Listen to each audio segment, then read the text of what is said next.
Hi everybody, Dan Illman, Mike Beer, race number 9 at Aqueduct on Wood Memorial Saturday is the Grade 1 Carter Handicap. We're going 7 furlongs, $400,000 is the purse. And for DRF Bets members, you get an opportunity to make some cash. With the first post bonus on the preps, bet $25 to win on one horse. In race number 1 at either Aqueduct, Keeneland, or Santa Anita on Saturday, get a $10 bonus, win or lose. DRF.com/preps is where you need to go for all the details. Let's meet the field of sprinters getting set to go in the Carter. We see the number 8, World of Trouble. That's your even money favorite. And World of Trouble, whether it's turf or dirt, is just a very fast sprinter. Yeah, it's kind of amazing the versatility he's shown, because even at this stage, Dan, after 10 races in his career, I can't say for sure what distance I think he's best on. But boy, I know he's pretty good on both turf and dirt. He's run some big races on both surfaces. And that includes his last 2 starts since they switched him over. I know he hasn't run on a fast dirt track since the Woody Stevens last June, where he ran a giant race, by the way, but it just doesn't seem like any of that stuff matters to this horse. Any surface, any condition, it doesn't matter. He's really, really fast, and he's really talented.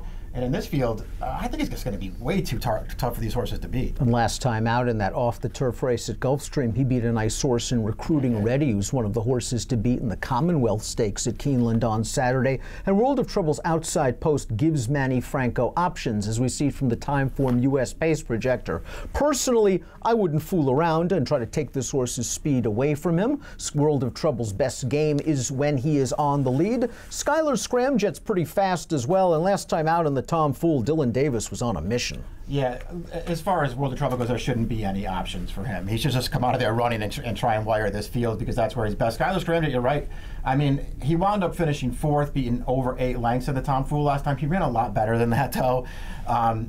You know, I feel like Dylan Davis, in a lot of ways, his hand was kind of forced in that race, because he just broke so quickly from the gate in there. He had the inside position, and I don't think Dylan really had any choice but to go on from there. He wound up getting hooked up into a 3-way duel. The pace was fast. The closers came and ran everybody down at the end. He ran better than it looks last time. I think this horse is dangerous in here, because he doesn't need the lead to win. And I think with World of Trouble in here, he's not going to make the lead. He's going to try and sit off that horse, and he can get a big piece of this, I think. I thought he ran well previously in both the Toboggan and the Gravesend, both tough losses. One to the aforementioned Recruiting Ready, who got loose on Skyler's Scramjet, and then in the Toboggan, where he was battling on the lead, and the one closer, Solid Wager, kicked him down late. That race was at 7 furlongs, however. Skyler's Scramjet has made the bulk of his money going slightly shorter. Does the 7 worry you? It really doesn't. I mean, obviously, it's something that you have to at least consider with a horse like him, but I think he's, first of all, I think he's going to be a good enough price in this race where I'm not going to let it really affect how I think about him. And I would just point out that, as you say, the Toboggan 2-back was a really good effort this distance. He actually ran a subtly good race in this Carter last year. I mean, he had no chance with Army Mule in that race, but he actually ran well in this race last year. Let's talk about the number 2, Vino Rosso, last year's Wood Memorial winner, who returned off of a lengthy layoff to take the stymie at a 1-turn mile last time out. He kind of worked out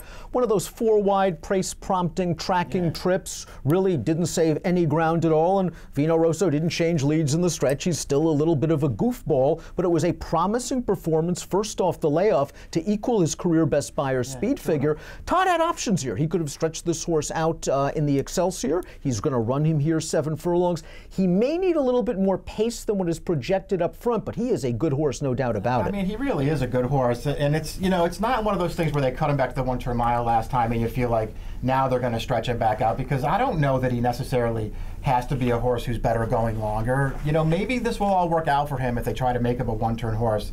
I suspect he's only here because this is the Grade 1 and the Excelsior is only a Grade 3, but I don't know, Dan. I guess I could go either way on him in a race like this. I thought he ran fine in the stymie. I think it's at least worth mentioning that when Pletcher comes back off of layoffs like that and dirt routes at a mile and longer, it feels like they just all win. And so it wasn't that surprising that Vino Rosso won. I don't know. How did you feel about his stymie? I'll give him credit for getting it done. I didn't think he ran that great a race in there. I think he's going to have to run a lot better than that in here.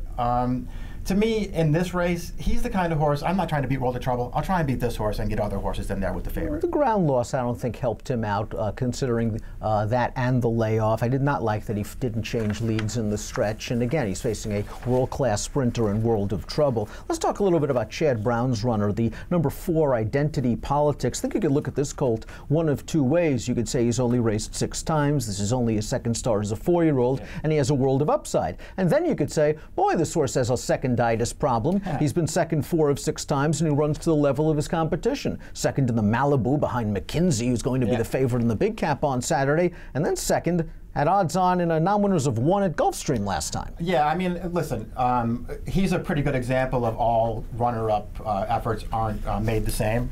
Because after he broke his maiden first time on the dirt, I thought he ran really well in each of his next starts. He was second best both times, but I really liked the allowance race over this track where he just came up short, finishing second. I thought he ran fine in the Malibu to be second, even though he was never going to win that race. And then you have his last race at Gulfstream Park. That effort's not quite as good as the other two. I mean, yeah, he was off the pace. Yeah, he was trying to close over that Gulfstream track, and sometimes that's not what you want to do. But he actually got outfinished from behind by a horse who was a much bigger price than him. I didn't like that race, but he's second off the layoff now. World of Trouble is supposed to be going in here, so he's going to have something to run at in the stretch. I think he can get a piece of this, too. The underrated trainer, Michelle Nevin, has done a heck of a job with the number 7 Honor Up. This horse has won 4 of his 5 starts with Nevin, and I thought ran an incredible race, albeit against much weaker horses in the Haynesfield last time out. He must have broke about 3 lengths slow from the inside post, ended up still being ridden very confidently under Jose Lezcano as he crept his way up through horses and to the lead, and he was very game to hold off Syndergaard at the end. He earned that 98 Buyer's speed figure, but from a class standpoint, this is just eons tougher. Yeah, it really is. I mean, he's taken a huge step up in class, but he's doing it at the right time because, as you say, Michelle Nevin has really gotten this horse turned around.